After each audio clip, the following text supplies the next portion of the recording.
Hey there, parents! We've got something incredible to share with you. Have you heard about Adapted Design?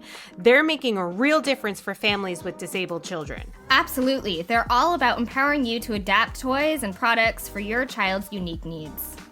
And here's the game changer. Their how-to book, Let's Adapt for Everyone.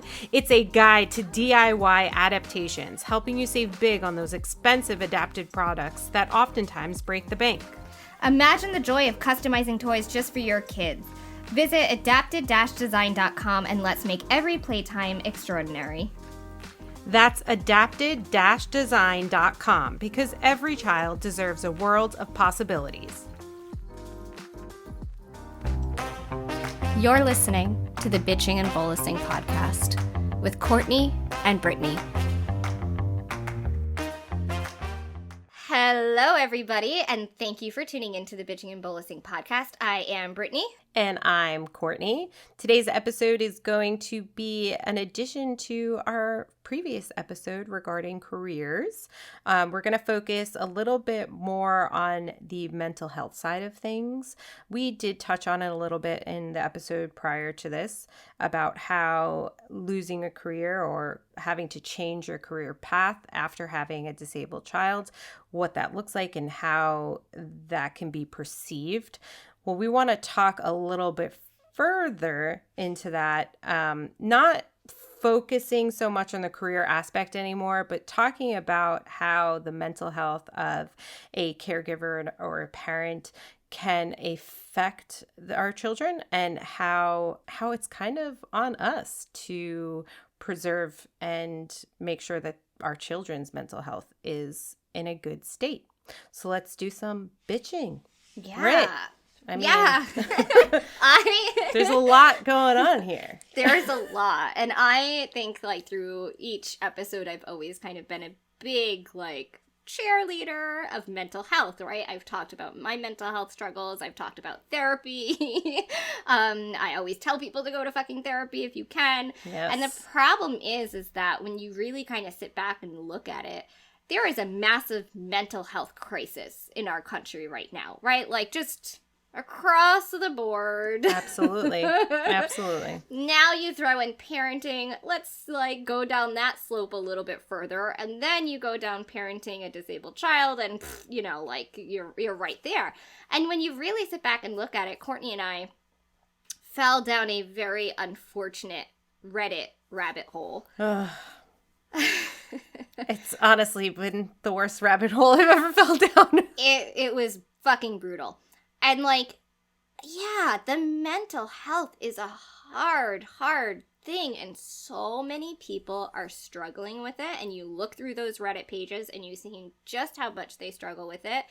And it's really terrifying. And it's kind of like one of those aspects where it's one more thing to add on to everything else, right? And I talk a lot about going to therapy. And I just want to speak to that first and foremost, because we're not going to have this whole episode focus on therapy, because the reality is not a lot of people can go to therapy. Not a lot of people can get somebody in to watch their kids to go to therapy. Not a lot of people can afford therapy, because even my private insurance does not fully cover therapy, right? Yeah. And that's a big thing. So I kind of want to just get this out of the way, because I don't want to focus the entire episode on something that may not be accessible for people. Yeah. And I just want to give my advice that if you do find a therapist, you're going to have to shop around, just like you doctor shop for your kids, right? You're going to have to do it for yourself. And I think it's important to find a therapist that is trauma informed, but is also disability informed. And that's a big thing, because there are a lot of therapists out there. Courtney and I had some come to our inbox, but there are a lot of therapists out there that are trauma informed, but are not disability informed. And what that means is that they will happily validate your feelings of grief and sorrow and burden without acknowledging that it's not your child's disability that is a burden. It is the ableist systemic issue. and how that systemic issue of ableism puts your child and you in a really tough situation where everyone's needs can't get met, resources are not available, funding is not available. This is a lot of underlying reason why parents feel some sort of like burden, I guess. And it takes a lot to come to the conclusion that it's like, oh, it's not actually disability that's a burden. It's the fucking system that's setting us up all for failure. Yeah.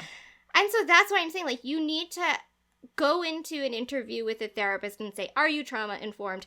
Are you disability informed? What does that look like? What is your views on ableism and the systemic issues that surround it? And I think that that's really how you're going to find a mental health professional that is going to support you in the best way possible. Because you do not want somebody sitting there validating you, saying that your child's disability is what's burdening you. Like, that's gonna fuck with your mental health and your child's mental health to a more extreme. That's the key, right? Is like you don't want to find somebody that's just going to, let's say, help you with your own mental health without acknowledging how that may affect your children. Mm-hmm. I think that's really important. And I think the other key of what you just said, and it's going to lead into the full discussion of this episode, is that it is systemic and it is a societal issue and it is a disability advocacy issue, not an actual issue of having a disabled child. Yes. When we went down this Reddit thread rabbit hole of hell is what I will call it. The thread was about... I think, well, let's first kind of throw a trigger warning on this. Yeah, we really should, actually. That is a valid point. Yeah. Trigger warning if you are not prepared to hear some thoughts that parents have about parenting a disabled child, about not wanting a disabled child. Mm-hmm. I think it's also important to realize that this is probably very clear, some of this thought process from these parents, that their mental health needs are not being met. Yes. So that's the other part of it. To our disabled listeners. Yes.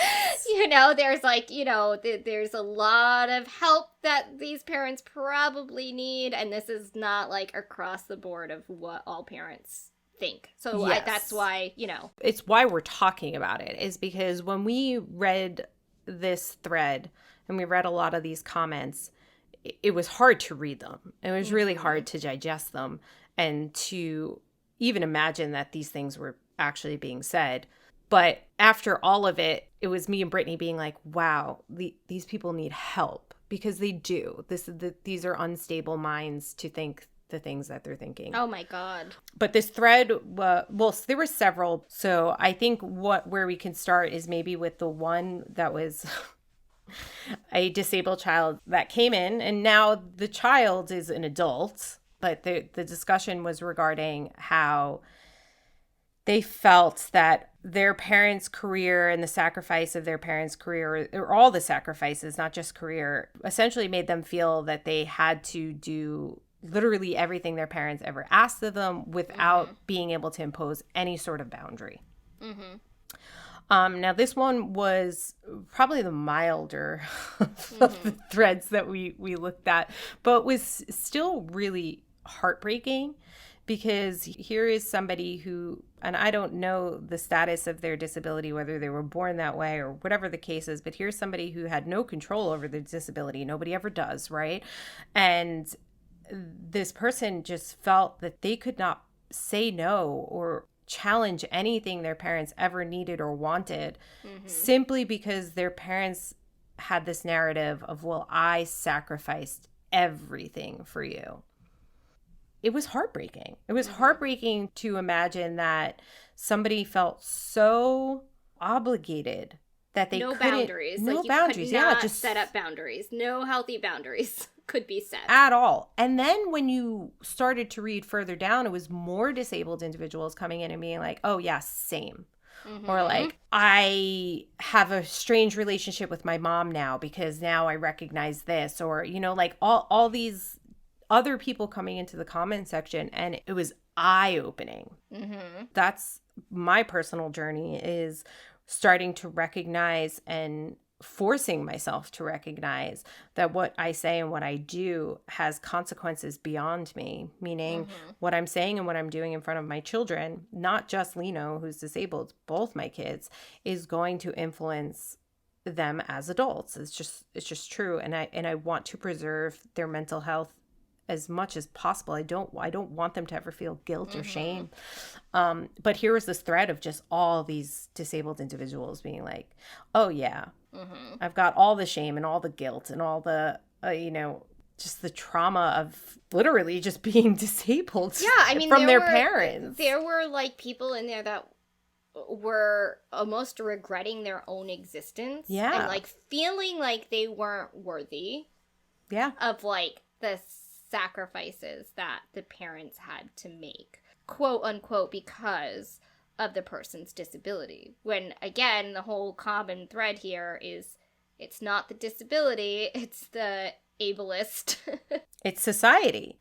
Yeah. I think that's the part that angers me, though, is that it gets redirected so often that it's the disability or it's the illness or it's the health conditions, when it's not. It's all the sacrifices us as parents may have to make that are, let's say, additional to the regular sacrifices a parent makes. All of those additional sacrifices are not because our child's disabled. There's literally no accommodations or support for disability. And that's where we really need to bring the fight, right? Like it has to stop being the woe is me narrative. We're not recognizing the long-term mental effects it will have on our children. We have to start talking about refocusing that sort of narrative, and we have to be more aware of what we are saying in front of our children. But more than that, we need to be able to self-reflect and see that how much of that victimization is really honestly just perpetuating a societal issue. I'm going to go further than saying what we have to watch what we say in front of our kids. And I'm going to take it a step further and say we have to fucking watch what we put out there in public. Yes. because that next let's post, take that shift, Courtney. Go ahead. You can shift this conversation. So to be fair, the next Reddit thread that we ventured down, I don't know if it was just somebody posing a question or if it was a parent that posed this question. I don't know. I mean, the way that Reddit is, if you guys don't already know, I don't know what rock you may be living under, but if you don't already know, Reddit is completely anonymous. Yes. So this was just a question, and the question was, parents of disabled children, do you ever regret having a child with disabilities? So again, I don't know who posed that question, right? Like, was it a parent? I don't fucking know. Was it somebody just curious, like being like, hey, do you regret this shit? Right. Like, I don't fucking know. But that was the question. And boy, oh fucking boy. Oh my God. I think that actually the verbatim, the text that I sent you was, I was not prepared for that thread. Yes. Because I was not prepared for that thread. It started out hot. It was immediately... There was a parent who immediately responded. The first response was a situation where the child is disabled. They had immense challenges, and the comment ended with 100%. If I could go back and choose to not have that child, I would absolutely not have that child. Oh my God. And I was like, what? There were 5,000 or so comments. Oh, yeah. I went. I gave up. I think I hit like 100, and I was like, I'm gonna die of like a broken heart, or I'm gonna punch the wall. Right. So I was like, I don't know. I can't go on. That through all of these comments, there was maybe I didn't read all of them. I couldn't, but the ones that I did, maybe 3 that were like, no. I would never. I have no regret. I would never change anything. But then they would be challenged. I know. Then you would have, there was I think I read about 3 comments of parents that came in there and they were like, no, absolutely not. I would not change a thing. Yeah, yep. One was the dad. The dad, he kept getting like responses, but like, hey, this, that, and the other thing, your child's a burden on society, yada, yada, yada. And he would have to clap back to try to like, what the fuck are you saying? Wild. And it just kept going back and forth and back and forth. And I think that's why it's not just about what you're fucking saying in front of your kids, because first of all, if you think like this, we need to acknowledge that if you genuinely are having regrets about having a disabled child, please go speak to somebody. Yes. And I don't say that, and I wholeheartedly apologize if it sounds like I'm being like douchey or like trying to be judgmental. I mean it in the sense that is not a healthy thought. It is not as valid as you may think it is. Well, and it doesn't help anyone. No. It doesn't help yourself. It doesn't help your child. It doesn't help your family. It doesn't help society. No. And all it is going to do is bring sadness and more trauma to you, to your family, to your child. So if you are having thoughts like this, please go speak to somebody, like with genuine concern. I mean, please go talk to somebody. But then the other part is, if you're having these thoughts and you're blatantly just throwing them out there, hell yeah, there are other comments of people going, well, this is exactly why I would abort if I did find out that my child was disabled. And I was like, holy shit, what the fuck is happening right now? Yeah, so this is the other thing. Like, you're putting it out. Oh, my God. Like, you're putting it out there. And, like, somebody even commented, and they were like, oh, no wonder why abortion rates are so high with, like, disabilities. And I was like, holy fucking shit. Like, yes. You're feeding it. Yes, you're fucking feeding the monster. You are feeding the monster. You're feeding eugenics. You're feeding ableism. You're feeding all of that. And, like, this is You're feeding the lack of support. Well, and, like, this is going to make me a massive bitch, but, like, you're feeding that because you're not getting the mental health support that you need, and you're not realizing that the issue at hand is a systemic issue rooted in ableism that's preventing you and your family and your child from getting the help and the resources that they need. I think about it and I'm like, I've said this before, but we're some of the first generations that have our children not in institutions, right? And it's like the government decided that because they realized that these kids thrived better at home under, you know, the care of their parents and this and that. And then they're like, here, you know, like, kids no, just do it better, with nothing. Yeah. But do it with nothing. I'm like, and you like, is nobody sitting back? It's fucking wild. It's and wild. Being like, thank you for acknowledging children do much better with their parents, but like, a little support still here. Need help. Still need help. Yeah. Like, when you're playing this narrative of like, well, I'd rather just not have a disabled child. Yes, you are feeding the problem of the lack of support and the lack of help. Because what's happening then is everybody in society who doesn't have a disabled child is viewing disability as such a fucking burden that they're like, well, fuck that shit. Like, why even have support programs? Why even vote for that bill? Why even do all this when you should just abort or not have them? Or just like, hey, why don't we just, I don't know, breed out disability? Like, this is the fucked up mindset that narrative is creating. And you're just further perpetuating the idea that really, honestly, why even bother? It's so hard. Who would even want that? It's that worst case scenario narrative. And I don't think people realize this. And I say this because I didn't realize it. Like, even that's why I said to Brittany, I said I was not fucking prepared for that thread, because it was like, holy fuck, the amount of people that think this just on Reddit. I don't know if all the like extra gross came out because it is Reddit. I don't know, but does that matter? It doesn't matter. But what I'm saying is that through all of those comments that I was reading, not a single person sat back and talked about the lack of support, the lack of help, the lack of funding, the lack of respite. Nobody fucking talked about that. Yes. Nobody talked about how tough it is to get their child the needs that they, require. Nobody talked about that. It was exclusively, my kid's a burden. Yeah. Like, what the But my is, brain, like, I could not comprehend it. But that is what society thinks. That is we're what out here society telling them. Yeah. We as 100%. parents.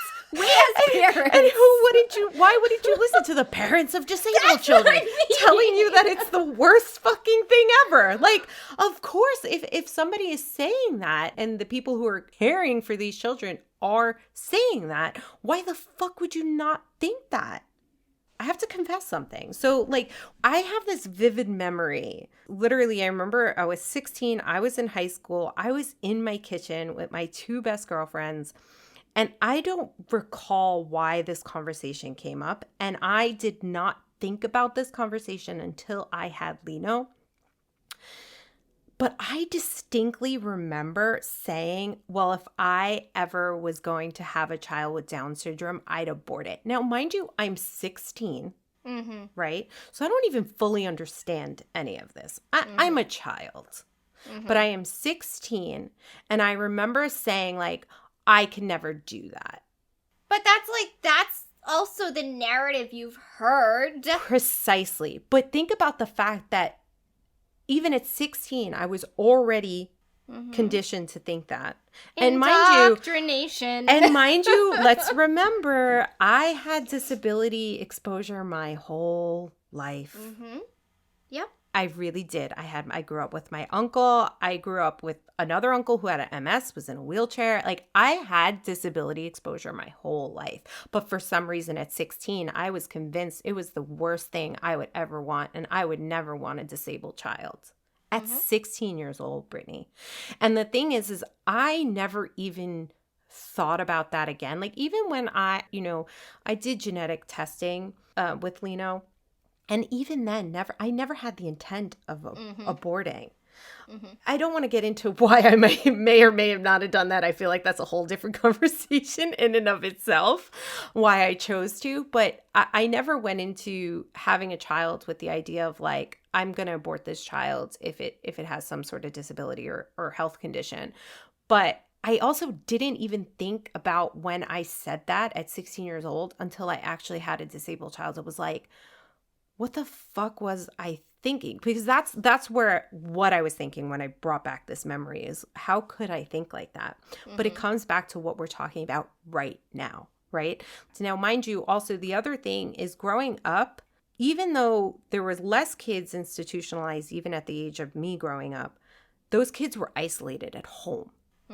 I remember feeling like, not only could I not do it, I remember feeling like, well, I'll never give up my life. Meaning, like, I'll never want to be isolated. I'll never want to be, like, stuck in my house. Like, I remember having these thoughts so vividly at such a young age.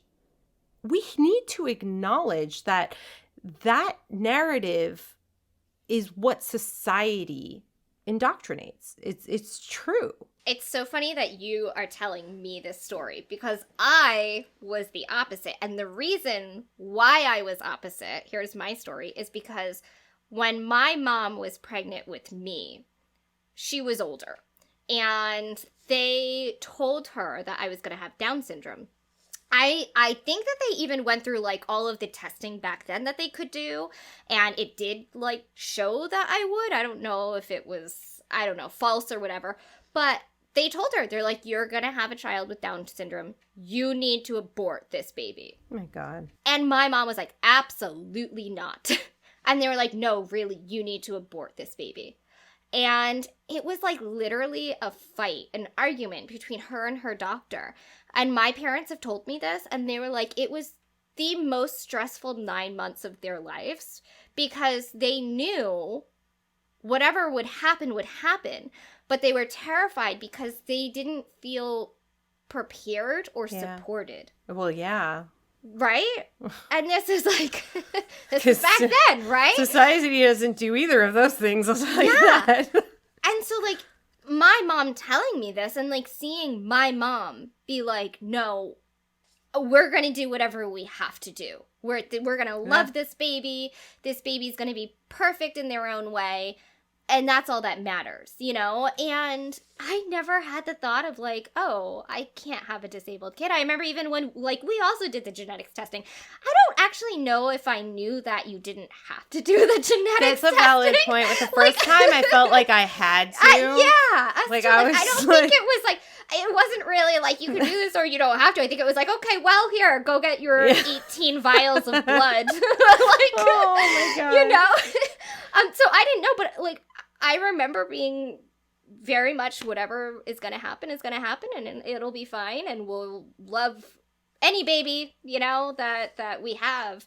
And all of that came from my mom and the narrative that she had. And I know like she didn't have to raise a disabled child and stuff, but just knowing that she was faced with the possibility of having to do that and she was like, nope, fuck it, let's do this. Well, and it goes back to the good old argument of nature versus nurture, right? Yeah. Like you are what you were taught. Mm-hmm. And that's really just the truth of the matter. And I just feel like this argument of like putting the burden back on society as a whole, it gets lost somehow. And I'm not really sure why, because all of this is, you know, we even talked about this a lot, like how representation matters. You know, yes. these are all things that help facilitate the understanding that disability is not the fucking worst case scenario. No. And there is a large portion of the entire planet population that is disabled. But the way that society loves to hide it and make it a burden, it does become a mental health crisis because you're set up for failure. Because you really are taught to think that this is the worst case scenario. It's a fucking cop-out. And it is. And it's a cop-out because society wants people to think that. Because it's significantly easier. And cheaper. To convince people to abort. It's easier to do that. It's easier to put the blame on the disability than it is to actually pay and provide services, because that's the thing. Yes. Disability is not worst case scenario. Worst case scenario is not having services and not being able to have your child thrive. Yeah, and that's drowning in it because you have no support. Because not the fact that your no child is support. disabled. Exactly. It's the fact that you're just fucking left on a raft in the middle of the ocean and told to just, well, now it's on you. Good luck. What the fuck? Fuck you. It's so interesting because we're sitting here talking about like mental health and this and that, and we're really wanting to discuss the importance of it because Courtney, you had sent me a research article recently about CP, children and outcomes related to the mental health of, was it just the mothers? It was a caregiver. I think it was, no, I think it was just the mother, right? I think so. I think it was just the mother. Sorry, yeah. I should have had that handy. It was just the mother. but it was really interesting because the children who had mothers that their mental health was, you know, being taken care of and they didn't feel, you know, as much depression and anxiety. Mm-hmm. Like the children had much better fucking outcomes. Drastically different outcomes.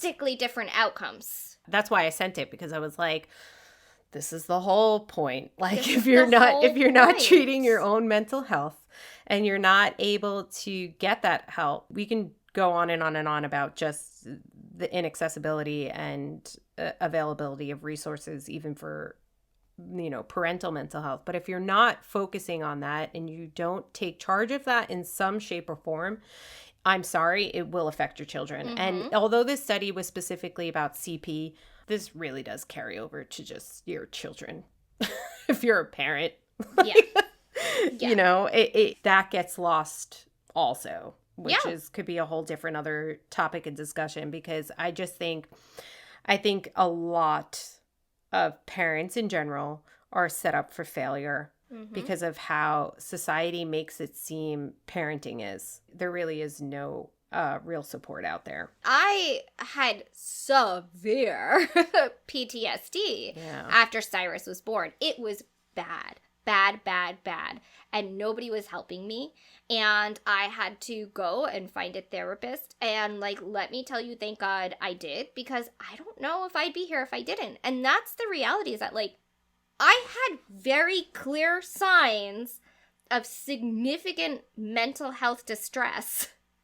And everyone was like, we can put you on some medication. Oh, which, take me wrong. this quiz. Take this quiz. Yeah, take the quiz. The fucking quiz. And don't get me wrong. Like, yes, take your fucking medication. Take your medication. If you need medication, take it. But it was, for me, significantly more than just taking medication. Yeah. First off, I didn't want to take medication because I was breastfeeding, right? And like, that's a whole other thing. Like, we didn't even think Cyrus was going to be able to breastfeed. So the fact that he did, I was like, oh no, fuck this. I'm going to be like, you know, squeaky clean. Like, I barely had coffee when I was breastfeeding him. And then, so I didn't want to do that, but it wasn't as simple as like, just take a pill. I had to talk this shit out. I had to figure this shit out. I had to process. Honestly, that's what it was. I had to fucking process. Yeah. And like, I think about that, and I think just me, before we even knew that Cyrus was going to be disabled or what the extent of that was going to look like, I wasn't really offered the help, other than like take a couple pills. Yeah. It even stems, like, I know we're focusing on moms in this moment, but it does extend to fathers and other parents too. And I think, like, when I think back, yes, I completely can relate with you in terms of, I was in such a bad place. Like, that PTSD, the postpartum depression, postpartum anxiety, the fucking combo of it all was like, whoosh, it was like a fucking pressure cooker of just chaos. It starts to just spread outward, and there's no support for anybody. Like, I know Stefano struggled a lot. There was so much focus on me or Lino in that time, especially in the beginning, that he just put himself to the wayside. And I still have a lot of trouble grappling with that period of time and how it may or may not have affected Lino. And I'm sure it affected him. Like, it's not like I'm delusional or ignorant enough to think that it had no effect on him. But I grapple with what damage that has caused, and if there's any way to, in some sense, repair it. And this spirals out into more like why mental health support is needed for parents, is because even just thinking about that, I need help to work through that. You're thinking this right now, right? And the reality is that Lino, just like Cyrus, had his own trauma, right? And like, I don't care what anyone says, when you enter the world in that way and you're in the NICU and you're like, that's traumatic. That shit sticks with people in some way. Lino wouldn't let us like touch his head for like the first year of his life, because he had like all the stuff on his head from NICU. So there's that, like, he has his own trauma that he has to process, and you have to help him process. And then it's like the reality that your trauma might also affect him. That's really difficult. Now throw in when your mental health is really not in a good place. Your trauma is not only just affecting your child, but making your child feel guilty. Right? Like... Yeah. And listen, like, I just to harken back a little bit to the Reddit posts and how brutal they were, I don't want people to listen to us like talk about that thread and like immediately feel shame at all, because just for the simple fact that I know I've had intrusive thoughts before, and I've thought things that, even just reminiscing about when I was 16, and I've vocalized that intrusive thought. Like, there are things that sometimes we can't control our brain from thinking. Right? And I don't want people to just be like, oh my God, I've thought that, I'm a terrible, fucking horrible person, and like go down some like vicious, like pity rabbit hole for yourself. Like, the thing is recognizing that can't be your identity. You can't dwell on those things. And if you are, again, I want to reiterate, go talk to somebody, because it's one thing to have maybe a random intrusive thought that pops in your head, and you may think something terrible like, well, I wish this wasn't my life. to then go on like Reddit and fucking blast how you wish you honestly could like change your whole life and just not have that child. And, or, I mean, Brittany even had a thread that was about murdering their child because it would just be easier. Yeah. So posting things like that publicly, saying, you know, I would kill my child if there were no legal repercussions, is really dangerous because possibly, allegedly, not allegedly, this happened, right? In Toronto, Canada, Cindy Alley, she was a mom to a 16-year-old daughter who had cerebral palsy. Allegedly, back in, 2011, there was a home invasion. Yeah. 2 men entered the house, supposedly searching for a package, brought Cindy around the house, and her daughter was in the living room. Cindy broke away free and found her daughter lifeless, right, unresponsive, and one of the men had a pillow. Allegedly, he suffocated her, smothered her, and this went to trial, right? Had a jury trial, and the jury found her guilty. She appealed the verdict and had a single judge trial, and the judge found her not guilty because there was not enough evidence, he felt, either way. To be fair, that is a very key point here. It's the benefit of the doubt scenario, meaning like the judge felt there wasn't enough evidence to prove that there was a home invasion, but there also wasn't enough evidence to prove that there wasn't. So with that thought process, there wasn't enough evidence to prove a random man killed her or that the mother killed her. But this is a prime example about how mental health is so important, and also a prime example about how society's perceptions on disability are so important and how they can affect mental health. Because there's 2 things going on here. We are in no way saying she is 100% guilty of killing her daughter. We do not know that, right? We're not going to sit here and pick sides, but we are saying that there's 2 possible scenarios here, right? And it's either that somebody did break into the home and likely believed that they were mercy killing the daughter, because I'm not really sure why they would kill her and not the other person in the home, which was the mother. If that did happen, the jury is seeing it as, well, yeah, you know what? It is a mercy killing because disability is awful. And we understand that because who could possibly live a life caring for your child? She couldn't handle it anymore. Exactly. Yeah. And that's a whole problem in and of itself. Alternatively, if she is guilty, I mean, this is what we're talking about is if she is guilty of mercy killing her daughter, I mean, what? This is so incredibly problematic and dangerous. And it is also dangerous if she is actually guilty, the fact that she got off. And it's just going to further perpetuate these complex thoughts on disability that society just, it's so dangerous. I think when we were researching this, we also, when we were researching this, we also discovered there was even like another man who back, I think it was 1993, was found guilty of mercy killing his child with cerebral palsy. This is not apparently, not as uncommon as we'd like to think. I'm sure we could fall down a rabbit hole with that. Like, and that's what's really scary. And I have to say, like, even with, Cindy's case, it's either she did it or she didn't do it. And if she did do it, that's a whole thing of like, she did not have support. She did not have resources. Yeah. I know that there was a church volunteer that had said, Cindy mentioned she was at the end of her rope with caring for her daughter. When you put these things out publicly, like, yes, of course society is going to have a perception. So now it's like, maybe she didn't do it. And then society and the jury sitting there being like, well, no, nobody can really deal with a kid that has disabilities. Of course she killed her kid. And that's what's so dangerous. If you're going to put this out there, right? Like the struggles of having a child with disabilities and stuff like that. And you're putting it out there without any, I guess, like research maybe to see where you can get support or resources or services or anything like that. Like, what are you putting it out there for? Just to vent? Well, if you're just venting, like, hello, this case in of itself is exactly the repercussions that can come from the parental community as a whole venting about how challenging life with a disabled child is. Like, Yeah. This affects everybody. Precisely. So that's why mental health is so important for parents. Yeah, and if you're not going to also recognize that lack of support from society is part of the problem, then we've got issues.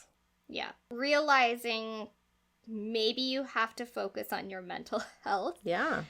There needs to be safe spaces to do that, and a space that allows you to talk about wanting to fucking murder your kid or regret having, that is not a fucking safe space. Absolutely. That is not helping Fucking your mental not. health. A lot of like social media, a lot of that is not a safe space. Yes, stay away from social media. If you're trying to work on your mental health, honestly, take a break from social media. Yeah.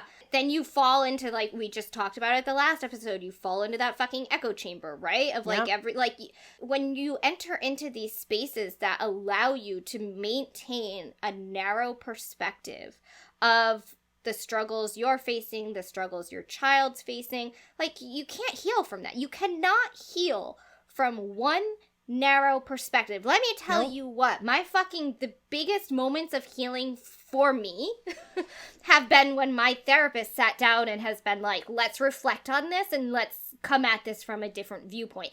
And opening that viewpoint for me that I didn't even know existed, I mean, that's why I'm here today making a podcast. Yeah. like really.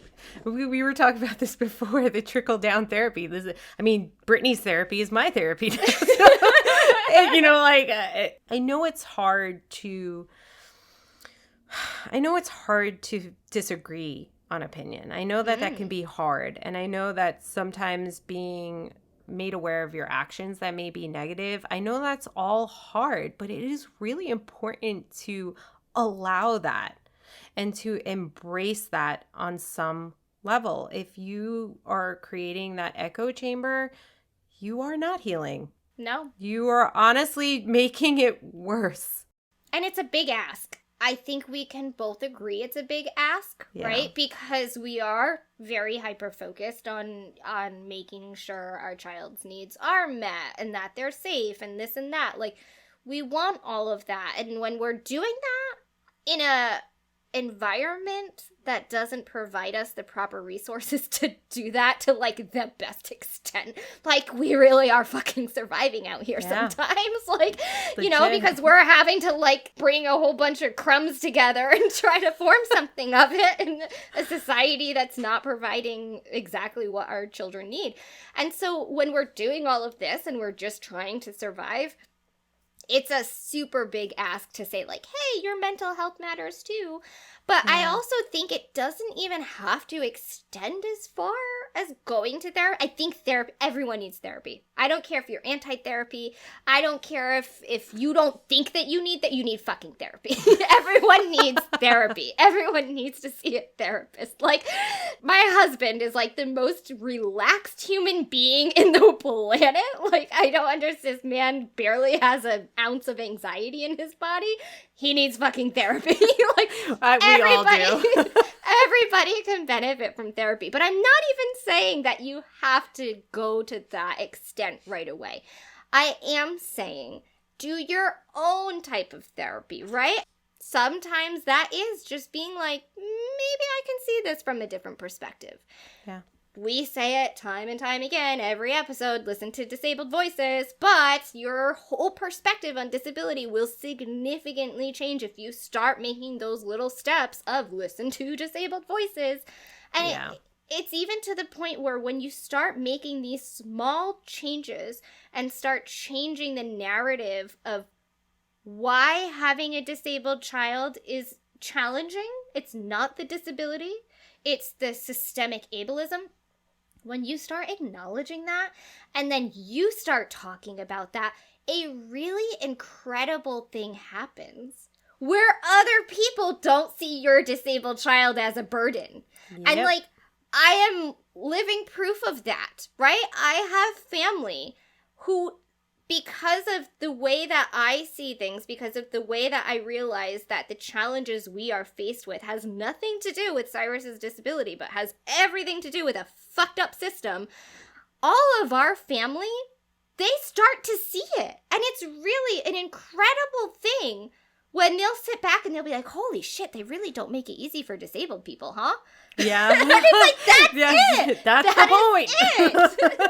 That's is exactly it. the point, right? Yes. Like that's all I want people to realize is, honestly, it's not that Leno's disabled. It's the fact that society as a whole just makes our life so much harder. Yes.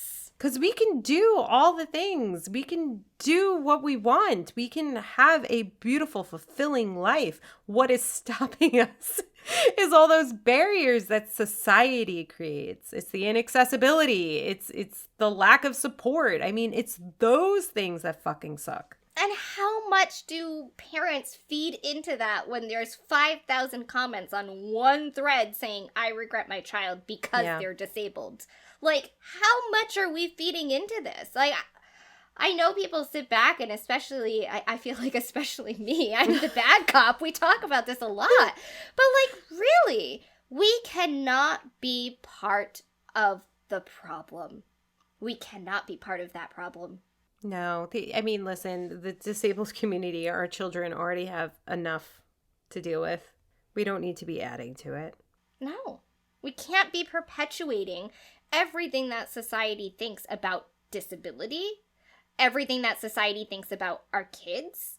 Like, we cannot be fucking perpetuating that. And if you want to speak those words out loud to try to gain some sort of community or validation, I think it's important to take a step back and be like, what harm is this causing? And like, if it causes you more harm to not put it out there in the ether, like we can talk about that. We'll discuss that, right? But if it genuinely does not cause you harm by not putting it out there, don't fucking put it out there. Mm-hmm. Like, don't. Like, take a step back, say, oh, these are some big thoughts I'm having. Like, maybe I should get this figured out a little bit and, like, yeah, work towards that. Yeah. No, yeah. I really enjoyed this discussion. I think we hit on a lot of really good points. I hope so. I hope so. I hope so. I think so. No, and I think we put a lot of good things out there for all you listeners to mull over. Yeah. Mental health is important. Your mental health as a parent is so fucking important. It's going to affect your child so much, and like, we as parents need resources to help us with our mental health, to help better our children. The statistics are there. Courtney has the paper if anyone wants to see it, that our children have significantly better outcomes if we take care of our mental health as parents, caregivers, etc., etc. Yeah. Bring the fight where it needs to be brought.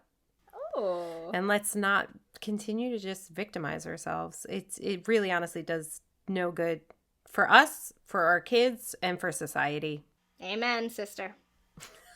Well, go get your mental health checked out. Go talk to, a therapist. There's so many things you could do. BetterHelp. You don't even have to leave your house. You can do it after your kids go to bed. You can sit there at 2 a.m. talking to somebody through your phone, getting some mental health screenings. Like, it's out there now. We can do that now. Yes, and do it. Please do it. Please do. Take care of yourself. Like Wes says, put your oxygen mask on first. Yep. So.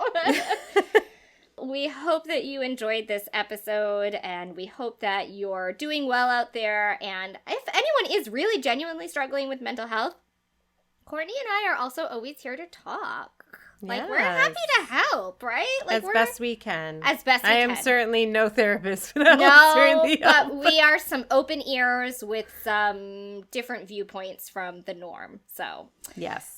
Sometimes that's all you need. So. Yeah, and as long as y'all aren't coming at us just attacking, we're actually really open to discussion. We really are. We get labeled like we're not, because we can be combative sometimes in our comment sections, but I just want to highlight that the combativeness starts with the other side. And we're just like, okay, this is how we're going to roll? Like... We are genuinely always happy to talk and hear other sides of things too, because we also understand that our side isn't always the right side and isn't always the only side, and we love hearing all the sides of all of the topics. Please. I do. I genuinely do. I want to hear all the sides. It's what keeps me grounded. It's what helps me grow. So please have these discussions. Yes, absolutely. Well, everyone, thank you so much for tuning in to the Bitching and Bolusing Podcast. Until next time. Thanks for tuning in to the Bitching and Bolusing Podcast, where we unpacked our unfiltered opinions and ideas. Be sure to connect with us on social media at Bitching and Bolusing for more unapologetic dissent against the mainstream parenting narrative. And for an extra gritty perspective and ad-free listening, become a Patreon subscriber. You can visit us at www.bitchingandbolusing.com for previous episodes, merch, and more.